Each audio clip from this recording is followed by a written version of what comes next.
गजपति जिला सदर महकुमा पारालाखेमुंडी स्थित पीएचडी कार्यालय गोदाम गृहरु 8 फुटर अजगर साप उद्धार होईछि।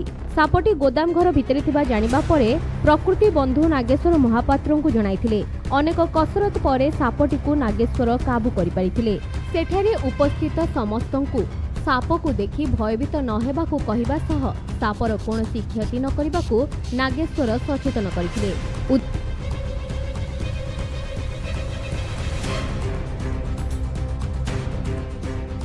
धार सापटी को राणीपेंठ निकटस्थ जंगल में नागेश्वर महापात्र किसी स्थानीय लोकों सहायता छाड़ी सूचना मिली।